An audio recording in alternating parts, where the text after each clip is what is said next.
Permisi.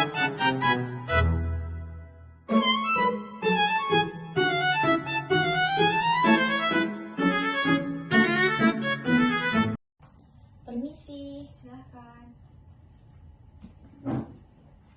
Selamat pagi. Perkenalkan, saya Arin sebagai ahli gizi yang bertugas pada hari ini. Sebenarnya dengan Ibu siapa? Saya Aisyah. Baik Bu, saya izin melakukan konseling gizi sekitar 10-15 menit. Apakah Ibu bersedia? Iya, saya bersedia. Nah, di sini tujuan saya adalah untuk memberikan konseling gizi dan juga untuk mengatur pola makan agar lebih optimal dan juga menjaga kesehatan Ibu ya. Iya. Nah, baik Bu, sebelum kita melakukan konseling, saya akan melakukan pengukuran berat badan dan juga tinggi badan terlebih dahulu ya. Iya, Ibu. Mari Ibu, silahkan. Apakah Ibu membawa barang? Enggak sih? Oke, baik. Silahkan naik. Oke, baik. Sekarang tinggi badan. Lurus, tegak.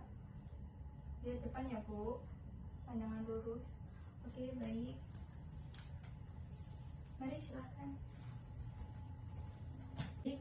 Dari hasil pemeriksaan tadi, berat badan Ibu saat ini adalah 58 kg dan juga tinggi badannya ini 150 cm ya Bu. Nah, berdasarkan perhitungan IMT Ibu ini 25,8 kg per meter. Nah, ini termasuk kelebihan berat badan Bu, jadi perlu dikontrol. Gitu ya Bu. Iya. Nah, terus juga untuk pemeriksaan laboratoriumnya ini belum ada data ya Bu, jadi belum bisa dinilai. Terus untuk fisik klinisnya ini Ibu dalam keadaan baik atau sadar penuh dan juga tidak ada keluhan khusus. Nah, terus untuk pola makan Ibu, kalau boleh tahu satu hari kemarin tuh mengkonsumsi apa aja ya Bu? Nah, paginya tuh saya makan nasi, ikan bandeng. Untuk nasinya seberapa ya Bu? Untuk nasinya Segini. segini. Oke, baik. Terus Lauknya itu ada ikan bandeng, tempe, sayurnya bayam, terus buahnya makan pisang. Untuk makan siangnya? Makan siangnya itu makan nasi, ayam, sayur lodeh, sama buahnya pepaya. Tapi sebelum makan siang itu saya juga ada kayak nyemil ini brownies sama gorengan. Oh, oke, baik. Nah, untuk kalau makan siangnya porsinya seberapa ya Bu nasinya? Itu Yang segini apa agak kayak banyak tadi? sih. Oh, yang segini. Iya. Oke, baik. Terus untuk makan selingannya ada Untuk lagi? camilan sorenya itu saya makan kentang rebus, terus pisang sama mie goreng. Oke. Kalau untuk makan malamnya apakah ada? Nggak ada sih, ya itu tadi udah. Oke, baik Bu. Nah, dari hasil yang tadi Ibu omongkan tuh konsumsi makan Ibu ini termasuk tinggi lemak ya Bu. Seperti tadi yang Ibu sebutkan, Ibu suka makan mie goreng, terus juga makan gorengan. Nah, terus juga pola makan Ibu itu tinggi gula. Seperti tadi Ibu suka makan brownies ya, pas selingannya tadi. Terus juga porsi Ibu ini cenderung lebih banyak ya dari biasa orangnya. Nah, terus juga Ibu ini emang suka makan manis dan gorengan ya? Iya, suka. Baik. Nah, untuk aktivitas Ibu ini gimana biasanya? Sering melakukan aktivitas apa enggak? Saya itu ini ibu rumah tangga. Terus biasanya itu cuma bersih-bersih, nyapu rumah, habis itu ngepel. Saya juga biasanya tuh suka jalan pagi sambil belanja sih. Baik, itu sudah baik ya Bu. Jalan pagi setiap hari itu bisa membantu. Nah, terus jadi dapat disimpulkan bahwa berat badan Ibu ini berlebih ya Bu. Terus juga asupan lemak dan gula Ibu ini masih tinggi. Terus pemilihan makannya juga ini masih kurang tepat. Nah, sehingga memerlukan perbaikan pola makan dan juga kebiasaan sehari-hari. Nah, apakah Ibu memahami sampai sini? Iya, saya paham. Oke, baik. Nah, Ibu ini disarankan untuk makan teratur 3 kali sehari, 1-2 kali selingan ya Bu. Terus juga kurangi makanan yang tinggi lemak seperti gorengan, terus makan makanan manis itu dikurangi ya Bu. Terus juga Ibu ini harus memperbanyak sayur dan buah. Nah, apakah bisa dilakukan? Iya, saya coba.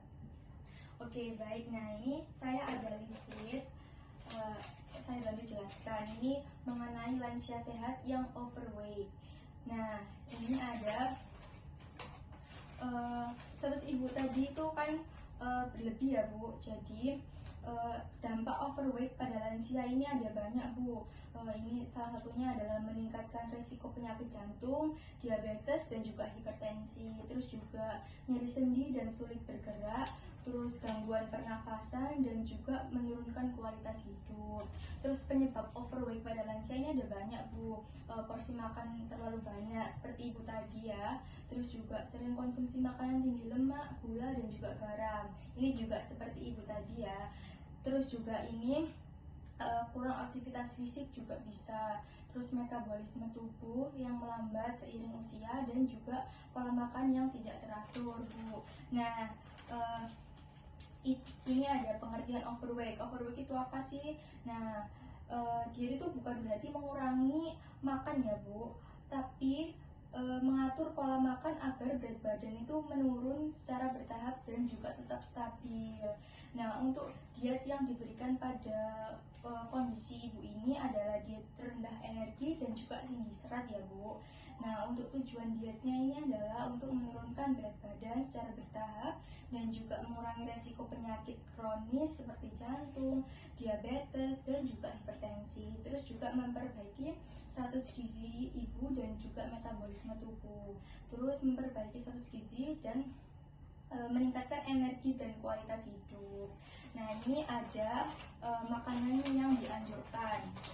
Ini ada sayur dan buah, terus juga protein yang tanpa lemak ya Bu, seperti ikan, terus ayam tanpa kulit, terus tahu, tempe. Nah, terus ada karbohidrat kompleks ini seperti beras merah, oatmeal, ubi, jagung, dan masih banyak lain. Terus juga dengan susu rendah lemak ya. Terus minum air putih ya Bu, 6-8 gelas per hari. Nah, ini untuk makanan yang tidak dianjurkan ya. Ini ada makanan yang tinggi lemak seperti gorengan, santan, kulit ayam dan juga jeroan. Terus makanan yang tinggi gula seperti terus juga kue manis, es krim, coklat gitu-gitu Bu. Nah, terus ini juga ada makanan yang tinggi garam seperti keripik, makan makanan kaleng. Terus juga ada minuman manis seperti soda, teh, kopi, kayak gitu-gitu Bu. Nah, terus juga garamnya itu jangan berlebihan ya Bu. Terus ini juga ada contoh menu sehari untuk ibu di rumah nantinya. Nah, ini ada nasi merah, telur rebus, sayur bening, dan juga pepaya. Terus jangan lupa air putih ya Bu. Terus juga ini ada snack paginya. Ibu bisa membuat smoothies atau puding. Terus untuk makan siangnya ini ada nasi merah, ikan panggang, tumis sayur, terus lalapan dan buah semangka. Terus untuk snack sorenya ini ada, ibu bisa bubur kacang hijau atau yang lain yang sehat ya Bu. Terus juga makan malamnya ini ada sup ayam sayur, tahu, buah pir, dan air putih jangan lupa ya Bu. Nah, biasanya kalau di rumah itu ibu sering bosen nggak kalau menunya itu aja? Iya, apalagi saya udah tua Mbak, jadi bosan makan itu aja. Oke, baik. Nah, di sini saya ada leaflet BBMP Bu. Ibu bisa lihat. Ini tuh daftar bahan penukar makanan. Misalnya ibu itu bosen sama kayak saya tuh makannya kok nasi terus ya, bosen. Nah, ibu bisa mengganti, lihat di sini. Karbohidratnya ada banyak seperti nasi merah, kentang, oat, jagung. Nah, ibu bisa ganti. Terus juga proteinnya ini ada banyak juga. Ibu jadikan referensi untuk di rumah ya Bu. Iya. Oke, baik, ini bisa ibu bawa di rumah buat referensi. Ya, makasih ya Mbak. Ya. Nah, terus sebelum kita akhiri dari penjelasan saya tadi ini, apakah ada yang kurang jelas ataukah ada yang masih ingin ditanyakan? Sepertinya sudah cukup sih.